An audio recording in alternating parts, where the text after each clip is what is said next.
Welcome to the Nonprofit Exchange.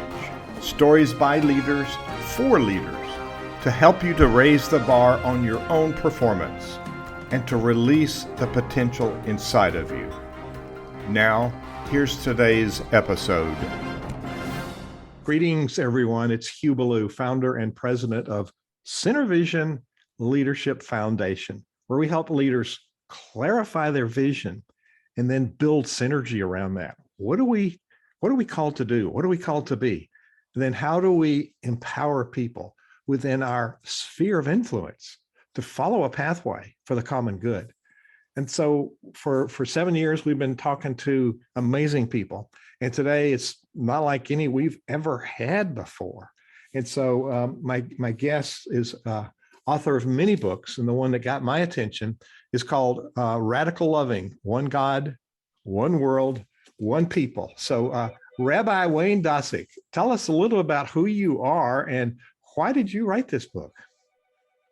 Well, thanks for having me. It's a great pleasure. And I love the work that you're doing to help people through the chaos in many ways of this world right now.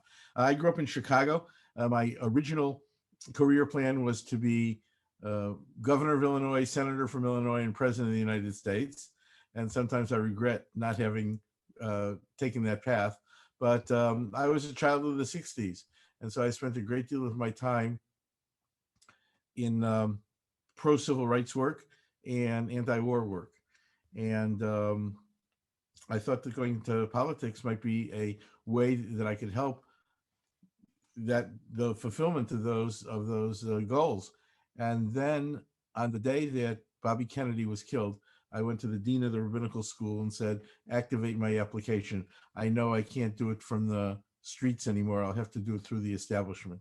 And so a great deal of my career was spent in social justice action, following the teachings of the biblical prophets, Isaiah, Ezekiel, Jeremiah, all the other boys. And that was the first part of my rabbinate.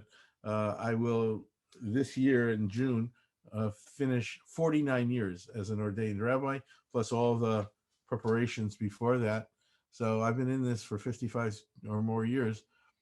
And about halfway through, God began to really manifest in my life in a deeply spiritual way. And so I sort of switched the focus of my rabbinate to helping people come into a deep, personal, intimate, loving relationship with God. And that's what I've been doing all these years. As you kindly mentioned, I've written now 10 books. One of them is called Living Judaism, The Complete Guide to Jewish Belief, Tradition, and Faith.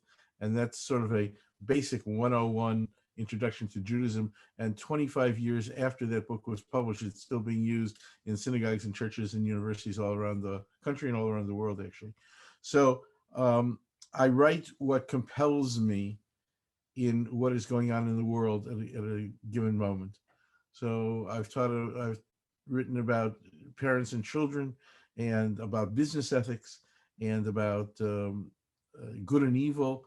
And this book, Radical Loving, it has grown out of the experiences that we're all having in this world right now. The pain of sexism and narcissism and nationalism and white supremacy and Islamophobia and anti-Semitism and brutal violence and terrorism. How has this happened to the world in which I grew up, where even though we had many differences of race and religion and ethnicity and culture in my neighborhood, we all got along? And except when I was beaten up by the Catholic kids for learning that they had learned that I, Wayne Dosick, was personally responsible for killing their Lord. The irony is that 30, 40 years later, I was on the faculty of a private Catholic diocesan university here in San Diego, the University of San Diego, where I was teaching the only courses in Jewish studies in the Department of Religion and invited to preach from the pulpit of the Immaculata. The reality is that we can be closer and closer together when we take care of the things that unite us rather than divide us. And we can move closer and closer to a oneness consciousness. I wrote here about the evolution and the transformation of our world from the brokenness and the fragmenting that it is now into a world where there is oneness, where there is the recognition and the momentary uh, acknowledgement and celebration that there is one God.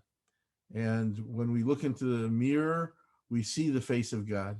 And when we look into the face of another human being, we see the face of God. And the only possible response to seeing the face of God is love, love, love, love.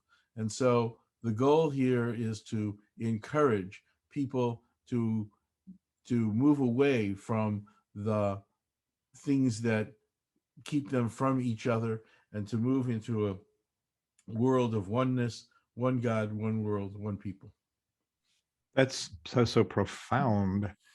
So I'm with you. I'm 75 years old, and I've been around and seen some of the hostility take shape. And I think I think we have more in common as people of faith. Now, take we're doing this clergy recharge series for clergy and faith leaders, and we have we represent Islam and Judaism and Christianity among the presenters, and we have one God, and Abraham is the father of our religions, and when we did this webinar, if people want to go to clergyleadership.live, you can see the replay of that really good webinar. But we were quoting each other, like my wife was quoting the New Testament, which quoted the Psalms, and the Quran, and so we were talking about the synergies as people of faith for the good of humankind. So, what's your opinion? I think we have more in common, and we don't look at what we have in common. We look at what's different about us instead. Well, we do, but we've made a terrible, terrible mistake throughout history. Judaism came along into a pagan world and said, our scripture, our God is better than the pagan text and the pagan gods. And Christianity came along and said, we got new revelation and it's better than whatever's come before from Judaism or from paganism. Christianity even calls it replacement theology. And Islam came along and said, our Quran is better than the New Testament, than the Hebrew Bible, than the pagan teachings. And so ours is best. No, no, no. It's not one replaces the other. It's one that adds to the other. There's new revelation coming all the time because we are different people living in a different world. Evolving human consciousness brings us closer and closer to understanding the mysteries of the universe. And evolving human consciousness means that we understand more of what God wants from us and how we are to behave. So the theme song of the world these days seems to be, my God's better than your God. But it's not true. God doesn't play favorites. God says to us, you are all my children. I love you all equally. Call me whatever you want, because in a family, somebody might say daddy and somebody might say pops and somebody might say father, mother, mommy, mama. It's all the same, mother or father. I am the same God to all of you. Doesn't matter what you call me. It doesn't matter how you approach me. Come to me with silence, come to me with great joy, come to me with a narrow path, come to me with a path that embraces far and wide, come to me in joyous singing, whatever. But you are all my children, and I love you all, and I don't play favorites, and I keep giving you new revelation so that you have the tools, the vessels to deal with this ever-evolving world This is not the world of the pagans. It's not the world of early Judaism. It's not the world of Jesus or Muhammad anymore. It's all of those things combined, plus what we have received every day. And so, come be with me, says God, and know that you are all my children. I hope you will love me because I love you, and I hope you will learn to love each other. So I read the work of Richard Rohr, who quotes from all of those religions and Buddhism and some other thought leaders, looking at a universal concept of not being dualistic in our thinking. It's not either or. It's there's a thing that we do together that's a lot more powerful. But and so my wife and I read those together, which I have to look up words every day. It's pretty intense writing, and in addition to that, we in our tradition of Christianity, there's a lectionary, there's a daily lectionary. So there's 2 Psalms, and there's an Old Testament reading, and then very often the New Testament reading and the Gospel quote Isaiah or some of the Psalms. So there's a lot of synergies in those readings. But what I find, as more often than not, I grew up in the Presbyterian Church, God's chosen frozen, the Scottish Presbyterian. We call our frozen chosen the Jews in Minnesota. That's right. Yeah, but we're pretty stiff as Presbyterians. But we're Scottish, so we're the ones that still pray, forgive us our debts in the Lord's Prayer. And you have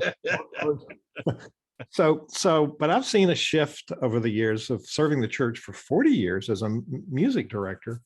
And I've seen there's schisms and fractions, and it's never based on the word that we profess to believe. And I know in my tradition, we have really strayed from what's in the word. And I don't know if that's true in Muslim religion or in Judaism.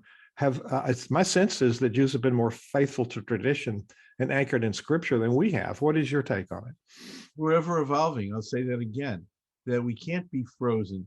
Christianity can't be frozen in the New Testament where it came from. Judaism can't be frozen in the word from the mount. We have to understand that. I mean, neither the Hebrew Bible nor the New Testament nor the Quran talk about space travel or talk about medical ethics of turning on or off a breathing machine, a ventilator, or going to court for a traffic violation. Mm-hmm. Those things just didn't exist at that time. So we are subject to the ever-evolving times in which we live, and our religious traditions are there to bring us to God and to understand God's evolving will. And that's what we call the transformation of this world. And so oneness does not mean sameness. And I want that to be very clear. Oneness does not mean sameness. My dearest friend, Father O'Leary, does not want me to be Jewish, and I don't want him to be Catholic. Yet I went to Mass at the university, and he came to my Yom Kippur services. So on campus, they called us the stodgy radicals, because on one hand, we were both deeply committed to our own traditions, and on the other hand, we understand this evolving process of human existence. And so we need to come to the notion that nothing is frozen in time, but everything moves along with time, and that our religious traditions give us the vessel with which to exist in that evolving time. When I served as music director, I had some large churches, 12,000 members and 750 people in music ministry and on TV every day, first church in the world to live stream its services many years ago. And, I had a lot with all due respect, I have to tell you, we didn't have live stream, but I was actually the first video pioneer in religious services back in 1981, when they were still debating between VHS and Betamax. I recorded a 45-minute Friday evening Sabbath service, complete with rabbi, cantor, full congregation, beautiful background visuals, responsive readings that popped up on the screen. And we put those into hospitals and nursing homes wherever Jews were confined and couldn't come to synagogue.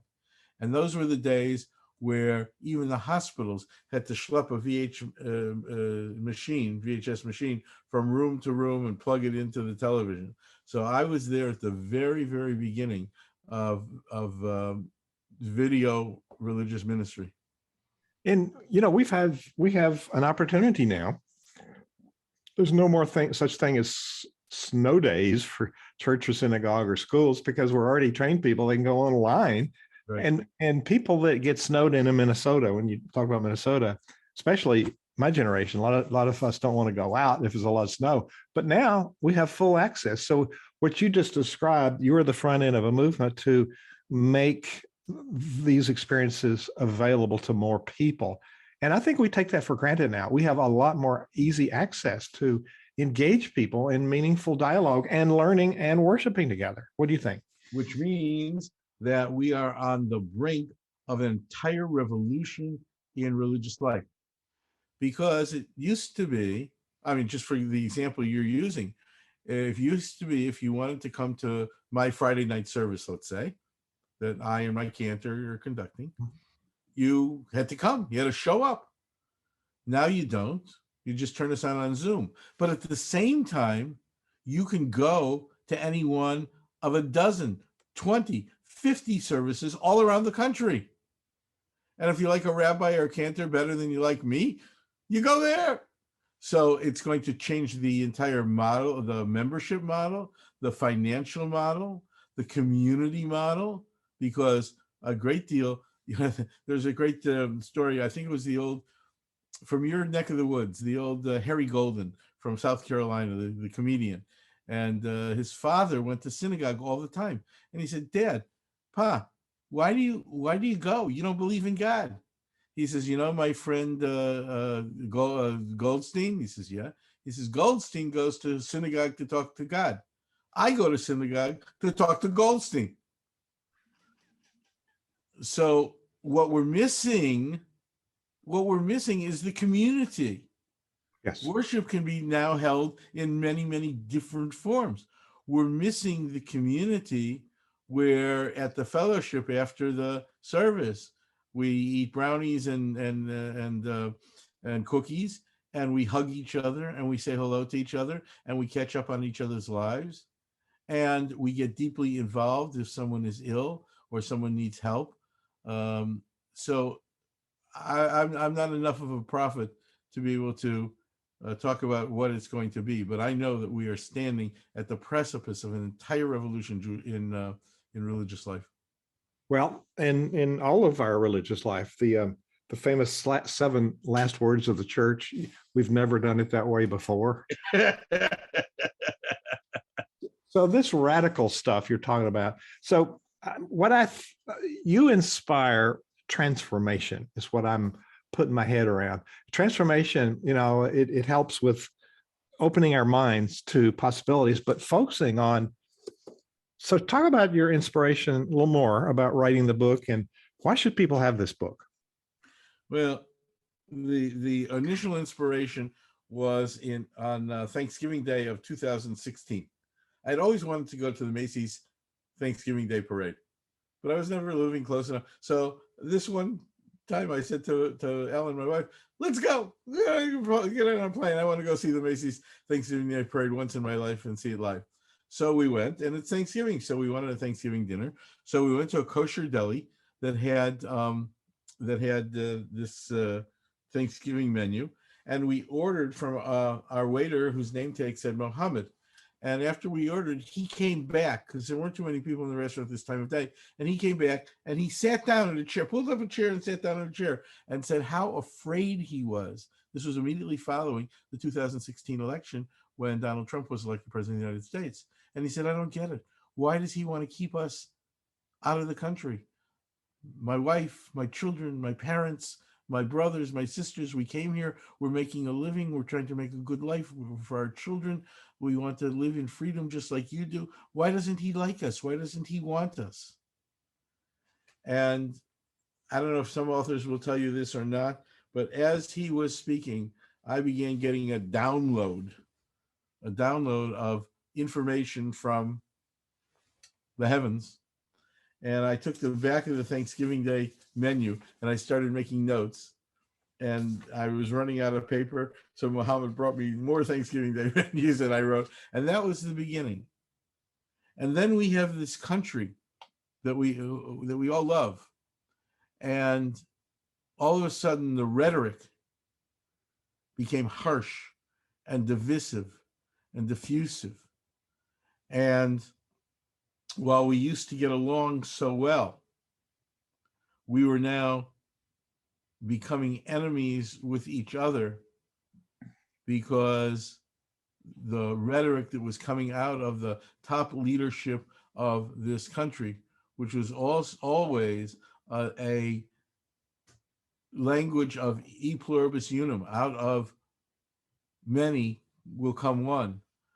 What was happening was we were becoming a patchwork quilt of special interests instead of striving for the common good.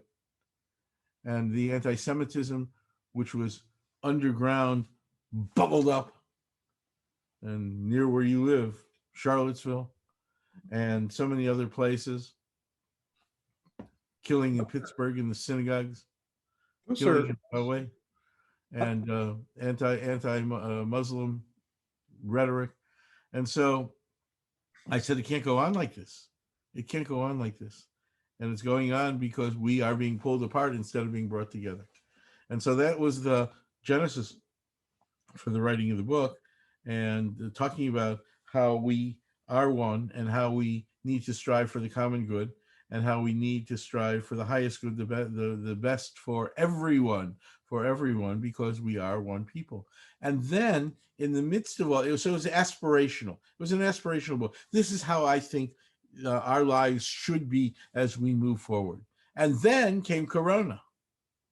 And all of a sudden, theoretical writing became real.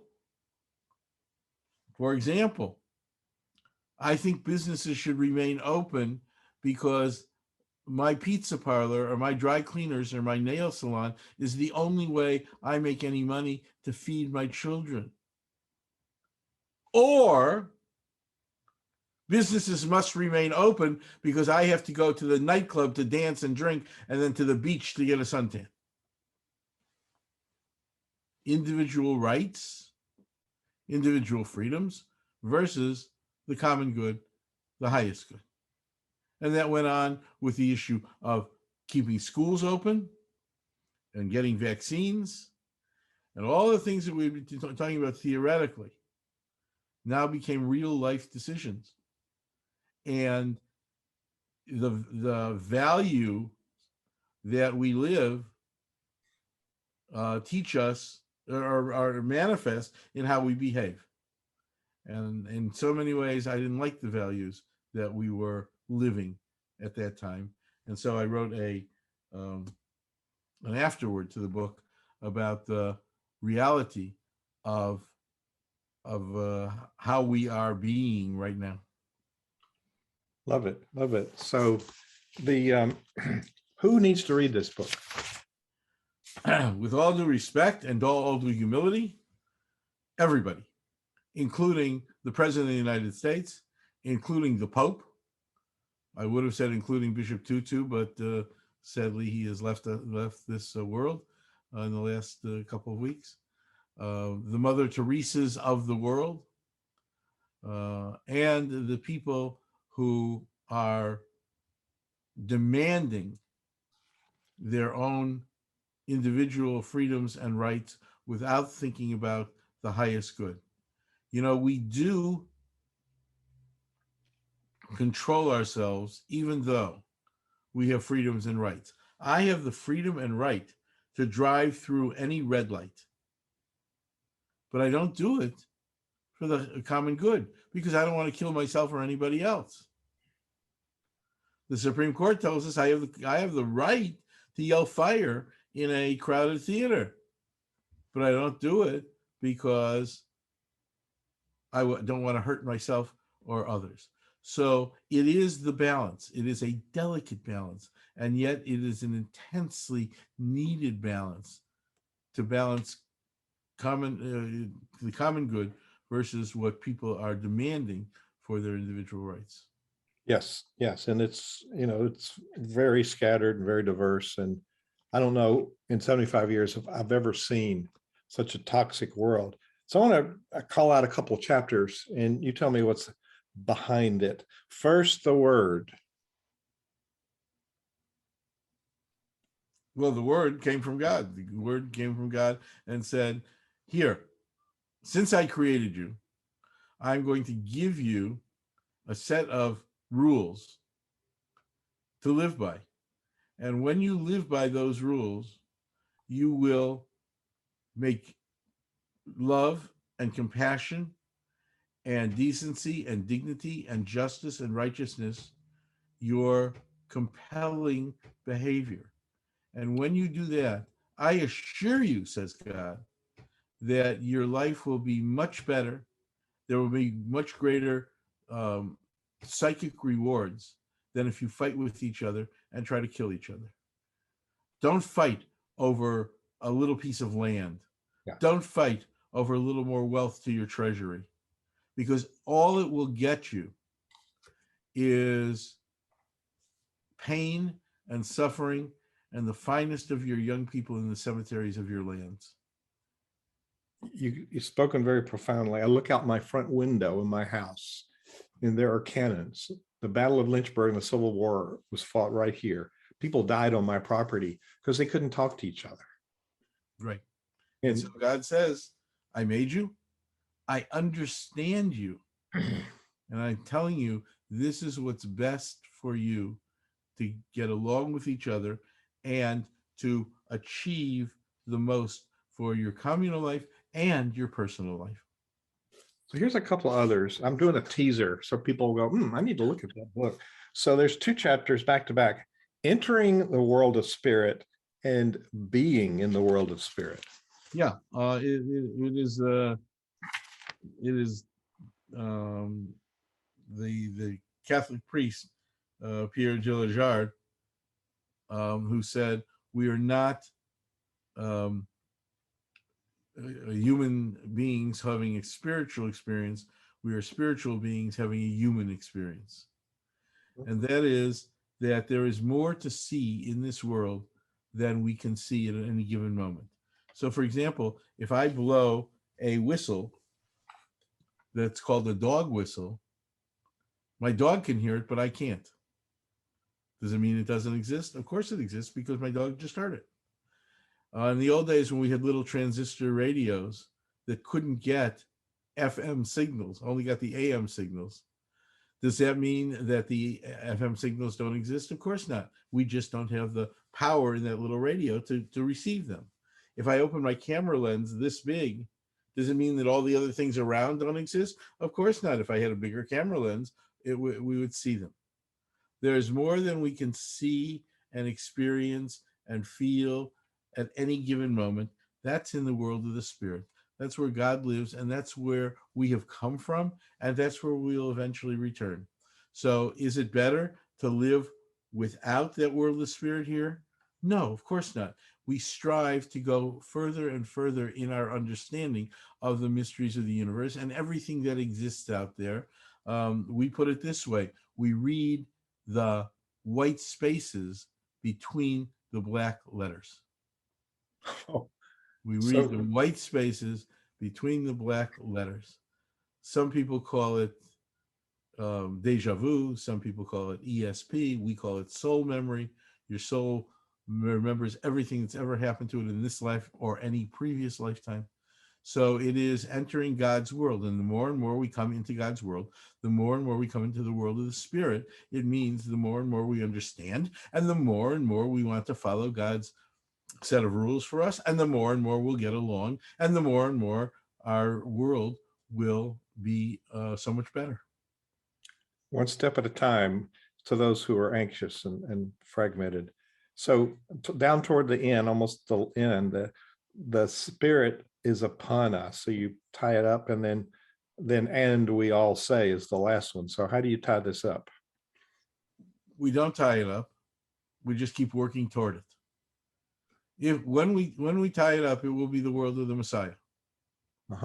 Now, we have a saying from the Talmud that says, if you are planting a tree and you are told that the Messiah has just come, first finish planting the tree and then go greet the Messiah. You see, it is the work of our hands and our hearts that build this world. So we are involved in every moment in bringing the time. I know different religions have different points of view, but the Jewish point of view is the Messiah will not suddenly come down from the heavens and plunk him or herself down and say, hello, it's a better world. No, we have to build that better world. We have to build it through keep planting the tree. Even though you won't benefit from it, your children or grandchildren will benefit from its fruits and its leaves.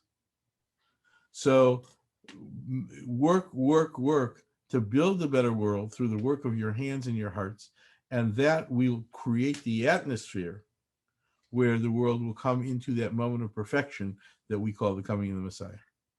I'm now putting this book on my recommended list for leaders. Leadership is about constantly growing, constantly learning, constantly working on self-improvement. And so this is a very important perspective for self-responsibility, people to step up to what their calling is. And I don't care, you talk about the division among religions. We have division with different Christian segments, and it's pretty bad. And so there's a better way. And if we just delved into the roots of our religions, there's just a lot of wisdom that we could listen to. So I recommend Radical Loving, One God, One World, One People for every leader, because it's a universal message. So we're kind of at time on the interview, but it's my show and I can go as long as I want. Eventually nobody will be here, but stick around. We're having a great time. So any other message you'd like to share with people? Yes, and that is gratitude. It's a tough world out there. It's a very, very tough world out there. But, I think that God knew it was going to be a tough world. Think about this. 50 years ago, I'm half a year younger than you. 50 years ago, we didn't have the things that kept us going during this pandemic. Think about a pandemic without a smartphone, a computer, FaceTime, all the other electronic things that kept us connected. It would have been virtually intolerable. So maybe God knew this was coming and gave us the tools to get through it a little bit. And so we have, even in the midst of all this great pain, I was just reminiscing the other day, we moved from in-person services to Zoom only. I think it was the second week of March of 2020. And on that day, I announced that there were 22,000 deaths from corona in America, and literally we all wept. Now there are 800,000. What a 2 years this has been. And yet, here we are. We're talking to each other across time and space in this thing called the internet. And by the way, I would add to my list before the internet and Amazon and DoorDash, which kept us supplied. And here we are, and we have much, much to be grateful for. And we have much to be grateful for just for our lives and for the trees and the beautiful sky outside my window right now. and for the air that I can still breathe out there. In California, it's getting a little touchy about the air we can breathe from the fires and the earthquakes. But one of the things I recommend, and I do this, I have made a list, and I wrote it down. I've made a list of everyone to whom I am deeply grateful in my life. Because if any one of them weren't on that list, I wouldn't be who I am. I am a conglomerate of all those people. So it goes all the way back to biblical times. I'm grateful to Abraham and Isaac and Jacob and Sarah and Rebecca and Rachel and Leah, to Moses, to the prophets. And then it goes to all the old ancient philosophers and teachers whose work has come through the generations. I'm grateful to the writers and the teachers of the last 2 and 3 centuries who sort of form the shape of the kind of life I live. I'm grateful to my own teachers and the books that they've written and the personal teachings they gave me, and to my family and to my colleagues and to my deepest friends. I mean, I have friends who go back all the way to first grade, and to my students from whom I've learned so much. And every day I read that list and I say thank you to each and every one of them, because again, I wouldn't be who I am without any one of them missing from that list. And I say to them, okay, who has something to teach me today? Because maybe I'm writing and my high school English teacher has something to say to me today. Or maybe I'm thinking deep theology and my rabbinical school Rebbe has something to say to me today. Or maybe I am out of sorts because I got criticized for something. And so I go complain to my high school buddy. And everybody comes up and says, here's what we've got for you today. And we'll be your spiritual guides today. And tomorrow I'm grateful to the same group, but other people might bubble up. And so I would recommend this practice to everyone, the practice of gratitude. And of course, the greatest gratitude goes to God, who formed me, who created me, who breathed life into me, who will one day take life away from me by taking breath away from me. But I woke up with the breath of life today. And so I'm grateful to God. I'm grateful for you and you sharing those wonderful messages with our audience. Thank you, Rabbi Wayne Dosick, for being our guest on the Nonprofit Exchange today. Hey, great pleasure. Thank you for inviting me. Thank you for watching the Nonprofit Exchange.